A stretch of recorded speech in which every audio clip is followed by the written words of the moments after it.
Bonjour, je suis Riyad Satouf, bienvenue dans les coulisses. Coulisses?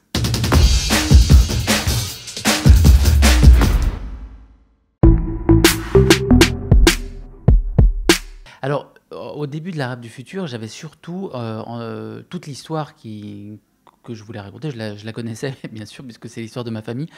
Mais je ne savais pas, franchement, pas combien de tomes ça prendrait. Au départ, j'ai dit à mon éditeur 3, parce que c'est ce qu'on dit en général.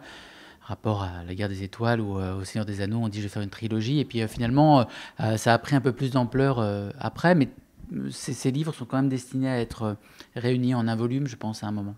Ah oui, un gros volume alors un jour. Peut-être un très gros, je sais pas. Mégalomanie. Ne nous arrêtons pas, allons-y. Moi, je fais des bandes dessinées qui sont pas directement liées au journalisme. Je suis pas reporter. Mais ça m'a fait extrêmement plaisir parce que pouvoir aider une association qui aide les journalistes et qui œuvre pour la liberté de la presse, c'est... Si mes bandes dessinées, mes dessins peuvent les aider, j'ai dit oui, évidemment, tout de suite. J'étais extrêmement honoré.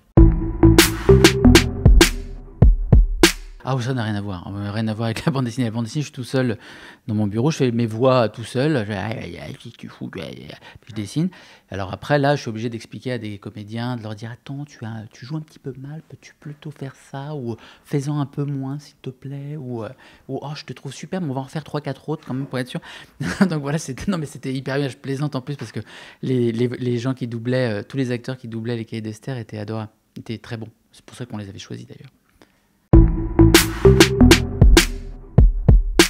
Non, en fait, j'ai pas le syndrome de la page blanche. Je ne sais plus qui est le nom de ce coach sportif d'Instagram j'ai oublié le nom qui disait You will not find everyday motivation, but you will find it through discipline.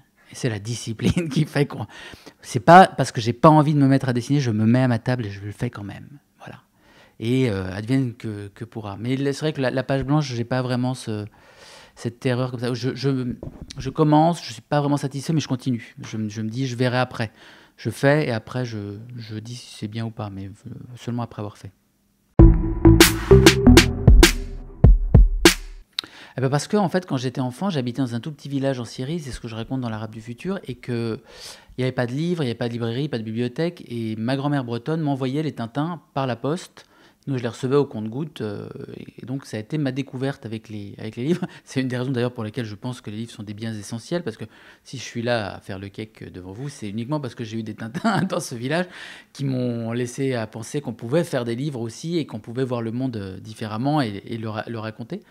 Et donc j'ai beaucoup d'affection pour Tintin, oui, pour Hergé, pour cet univers un peu cinglé de ces livres où il y a qui est une sorte de théâtre comme ça, de névrose. Enfin, moi, j'adore Tintin. Voilà, je suis un grand admirateur. En plus, j'essaie de faire des bandes dessinées pour les gens qui ne lisent pas de bandes dessinées. Et Tintin et Hergé, c'était le roi des bandes dessinées lisibles. Quand je commence une bande dessinée, je fais comme les pianistes qui font peut-être bac ou je sais pas quoi, je relis mes Tintins et je me dis ah ouais, là d'accord, à la fin de la page, à chaque fois, si vous regardez la case en bas de la page à droite de tous les Tintins, il se passe un truc qui vous donne envie de tourner.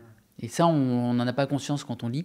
Mais faites l'essai si vous avez un vieux Tintin chez vous. Vous regardez la case en bas à droite. Et même la case en bas de la page du milieu, elle renvoie en général vers le haut. Le regard, elle vous fait... Donc ça, c'est génial.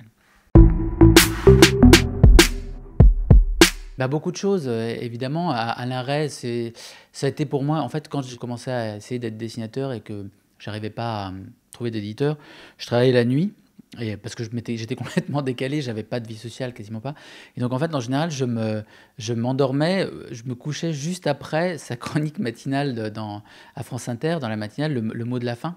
Donc sa voix et sa tessiture était quelque chose de relié avec, pour moi, dans ma tête, à l'intelligence. Parce que chaque fois, je me disais, incroyable, on apprenait vraiment quelque chose avec lui. Et j'ai pu le voir un petit peu quand j'ai illustré le dessin du petit Robert. Il y a eu une très très belle rencontre qui a eu lieu inopinément, on va dire, avec Riyad Satouf, que je connaissais par ses bandes dessinées, mais que je ne connaissais pas en tant que personne humaine, ce qui est toujours beaucoup plus intéressant. Et il était capable de parler de toute chose et de vous raconter une histoire sur chaque aspect descriptif du monde, ce qui était quelque chose d'incroyable. Alors il faisait très attention de ne pas avoir l'air impressionnant, donc il avait ses petites lunettes marrantes, ses moustaches et ses grands cheveux, parce qu'il voulait pas paraître impressionnant, etc. Mais quand on le regardait dans les yeux, moi je me rappelle, je pense, il aimerait pas que je dise ça, mais pour moi il avait quelque chose du savant antique, c'est-à-dire quelqu'un qui a une encyclopédie dans la tête, parce qu'il a consacré sa vie à ça, et qui a un savoir, c'est déstabilisant et ça se lisait dans son regard.